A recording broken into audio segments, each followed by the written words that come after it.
पांचवा क्वेश्चन है। मैंने कंपनी लॉ के सेकंड पार्ट के बारे में बात करते हैं, जो कि 2019 का सेकंड पार्ट है। मैंने फर्स्ट पार्ट में फोर्थ क्वेश्चन तक कर लिया है। अब फिफ्थ से देखते हैं। Company has unlimited powers to alter its article of association comment. तो इस पे कमेंट करते हैं कि अनलिमिटेड पावर्स के क्या क्या है। पहले हम देख लेते हैं alteration in article of association कैसे कैसे हो सकता है।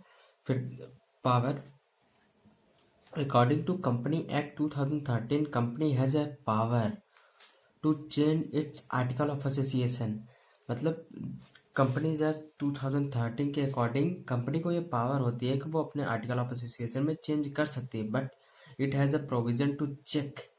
लेकिन इसकी रिगार्डिंग ये प्रोविजन है कि illegal changing and changing by bad rules of company. मतलब इलीगल चेंजिंग या बैड रूल को चेक करने के लिए प्रोविजन है। There are following rules relating alteration in article of association. यहाँ पे नीचे कुछ रूल्स दिए होते हैं कि कैसे हम आर्टिकल ऑफ एसोसिएशन में चेंज कर सकते हैं। तो पहला है alteration in article of association only by special resolution. जब भी हमें चेंज करना होगा आर्टिकल ऑफ एसोसिएशन में, तो हम स्पेशल रेजोल्यूशन पास करके चेंज कर सकते हैं। नेक्स्ट है alteration not should be against the any law. जो हम अल्ट्रेशन कर रहे हैं वो किसी भी लॉ के अगेंस्ट नहीं होना चाहिए। अगला alteration not against the memorandum of association. जो हम अल्ट्रेशन कर रहे हैं वो मेमोरेंडम ऑफ एसोसिएशन के अगेंस्ट भी नहीं होना चाहिए। ऐसा कोई लॉ नहीं होना चाहिए जो मेमोरेंडम ऑफ एसोसिएशन में ना लिखा हो, उसके अकॉर्डिंग ही होना चाहिए। Next alteration not should be illegal. Alteration illegal भी नहीं होना चाहिए। अगला है alteration only by permission of central government. जो अल्ट्रेशन कर रहे हैं वो सिर्फ जब हमें गवर्नमेंट की परमिशन मिलेगी तभी कर सकते हैं। Next not force to a shareholder for purchasing extra shares. हम किसी भी शेयर होल्डर को फोर्स नहीं कर सकते कि आप हमारे एक्स्ट्रा शेयर को परचेज कीजिए। Next non conversion of a public company into private company without the approval of tribunal. मतलब बिना ट्रिब्यूनल के आदेश के हम किसी भी पब्लिक कंपनी को प्राइवेट कंपनी में कन्वर्ट नहीं कर सकते। Next alteration can't be against the tribunal order. जो हम अल्ट्रेशन कर रहे हैं, जो चेंजेस कर रहे हैं, वो ट्रिब्यूनल के ऑर्डर के अगेंस्ट नहीं होना चाहिए। Next alteration not should be fraud on minority share holder. On minority सिर्फ है, माइनॉरिटी शेयर होल्डर्स क्वेश्चन में लिख रखा है। मतलब जो अल्ट्रेशन कर रहे हैं वो फ्रॉड नहीं होना चाहिए, ना ही वो माइनॉरिटी पे हो। माइनॉरिटी के लिए कुछ रूल्स हैं, जो शेयर होल्डर माइनर होते हैं, जो 18 अंडर 18 ईयर्स होते हैं, वो भी नहीं होना चाहिए। Next due to alteration not breach of contract. जो हम चेंजेस कर रहे हैं, जो अल्ट्रेशन कर रहे हैं, उसके बिहाफ पे, उसके कारण से कोई भी कॉन्ट्रैक्ट टूटना नहीं चाहिए। छठा है what are various kinds of winding up, who can apply for winding up. अथवा करके दूसरा वाला है state the contents of statement in lieu of prospectus. ये दोनों ही कर रखे हैं हमने, ये 15 में, ये 16 में। फिर भी देखते हैं ये statement the contents of statement in lieu of prospectus. पहले हम देख लेते हैं लिeu ऑफ प्रोस्पेक्टस क्या होता है, उसके बाद देख लेंगे कंटेंट्स इसके। तो condition for issuing statement in lieu of prospectus when a company with share capital has not issued any prospectus। अगर किसी कंपनी ने अपना प्रोस्पेक्टस जारी नहीं किया है तो वो लिeu ऑफ प्रोस्पेक्टस जारी कर सकती है। when a private company has been converted into public company, या अगर कोई प्राइवेट कंपनी पब्लिक कंपनी में कन्वर्ट हो रही है तब वो अपना लिeu ऑफ प्रोस्पेक्टस जारी करके बता सकती है शेयर होल्डर को। Next a company which does not issue its share and debenture to public initially but wants to do it afterward। अगर एक कंपनी जो प्रोस्पेक्टस जारी करते टाइम अपने शेयर और डिबेंचर के बारे में पब्लिक को नहीं बताई थी, लेकिन इस टाइम वो किसी भी कारण से पब्लिक को ये सारी बातें बताना चाहती है, तो वो लियो प्रोस्पेक्टस जारी करके ये सारी बातें बता सकती है। आगे है contents of statement in lieu prospectus. तो इसके कंटेंट्स क्या क्या हैं? अमाउंट ऑफ प्रिलिमिनरी एक्सपेंस, उसमें जो लिखे होंगे स्टेटमेंट इन लियो प्रोस्पेक्टस में प्रिलिमिनरी एक्सपेंसेस लिखे होंगे। इंफॉर्मेशन अबाउट शेयर कैपिटल के रिगार्डिंग उनमें इंफॉर्मेशन लिखी होगी। Detail of consideration of asset purchase. आगे information about director and manager and detail of their remuneration. Next information about underwriting. अगला name and address of auditors. आगे details of interest of directors and other parties in assets of the company.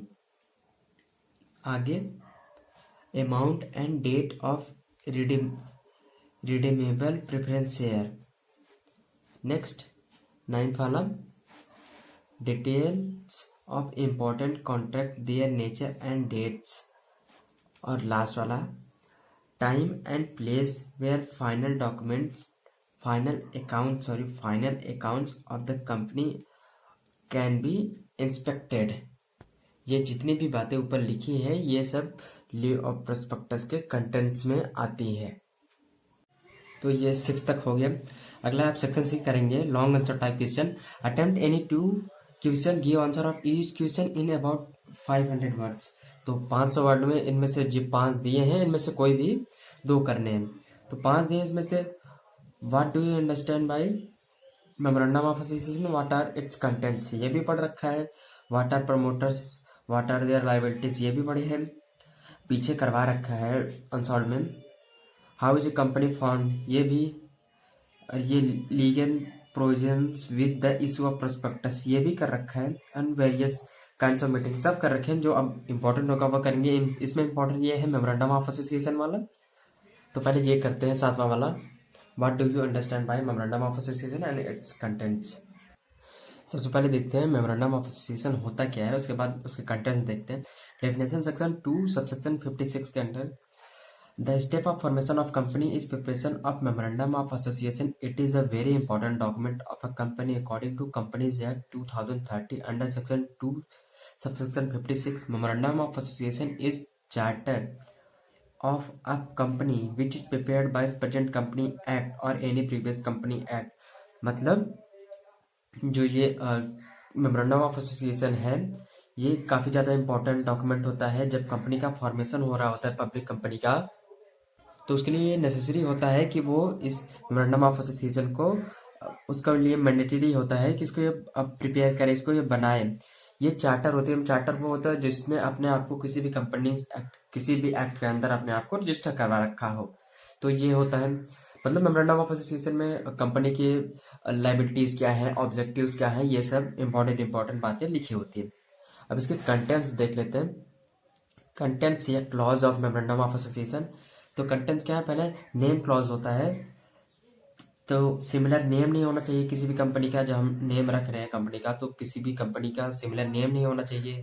दूसरी बात criminal name नहीं रखना है। तीसरी बात unwanted name नहीं रखना, मतलब जिस ऐसे किसी नाम को नहीं रखना है जिस टाइप के नाम को हमारे समाज को आवश्यकता ना हो। मतलब जैसे कोई चोर डाकू इस टाइप का नाम नहीं रखना है। प्रोटेक्शन बाय सेंट्रल गवर्नमेंट फिर परमिशन। ऐसे तो हमें ये जैसे ये किंग, रॉयल, क्वीन, प्रिंस ये भी इलीगल है, इस टाइप के नाम हम नहीं रख सकते। लेकिन अगर हमें फिर भी ये चाहिए, अगर रखना है तो हमें सेंट्रल गवर्नमेंट से पहले परमिशन लेनी पड़ेगी इसके लिए, तब रख सकते हैं। नेक्स्ट है दूसरा register of A clause. Section 12 के अंतर्गत इसको कवर किया गया है। तो इसमें क्या होता है, मेंटेनेंस डिटेल ऑफ ऑफिस के मेंटेनेंस की डिटेल होनी चाहिए इसमें। उसके बाद वेरिफिकेशन अंडर इसमें होती है। और ये जो हमने वेरिफिकेशन करवा रखा है, मतलब हमें 30 दिन के अंदर वेरिफिकेशन करवा लेना है। आगे नेम एंड एड्रेस, इसमें नेम एंड एड्रेस लिखा होना चाहिए कंपनी का। उसके बाद सील एंड प्रिंटिंग, उसका मुहर और प्रिंटिंग उसका लिखा होना चाहिए। And commercial paper, commercial paper में क्या क्या होता है, नेम, सील, एड्रेस, मतलब नाम, पता और उसका मुहर, उसका ये सब इसमें लिखा होता है। आगे ऑब्जेक्टिव क्लास में देखते हैं। ऑब्जेक्टिव क्लास सेक्शन 4 के अंदर इसको कवर किया गया है। इसमें क्या लिखा होता है, definition and power and rights of company, मतलब इसमें डेफिनेशन लिखा होता है और पावर लिखे होते हैं कंपनी के और राइट लिखे होते हैं कंपनी के। और इसमें safety of investor, share holder and debenture, इसमें इन्वेस्टर की हमारे सेफ्टी कैसे होगी, शेयर होल्डर की सेफ्टी कैसे होगी, डिवेंचर की सेफ्टी कैसे होगी, ये सब ऑब्जेक्टिव क्लॉज में लिखे होते हैं। आगे लाइबिलिटी क्लॉज, लाइबिलिटी क्लॉज भी होता है चौथा वाला। एंड फिफ्थ होता है कैपिटल क्लॉज, मतलब लाइबिलिटी क्या क्या है, कैपिटल में क्या क्या कैसे कैसे होगा, ये सब इसमें लिखे होते हैं। अब अगला क्वेश्चन देखते हैं हम। अगला वाला है ये, अब देखते हैं how is a company formed. ये इसके बाद ये ज़्यादा इंपॉर्टेंट लग रहा है। देखते हैं how is a company formed. तो प्रमोशन या incorporation of a company, the process of formation of a company is very long but this process is divide in 3 parts.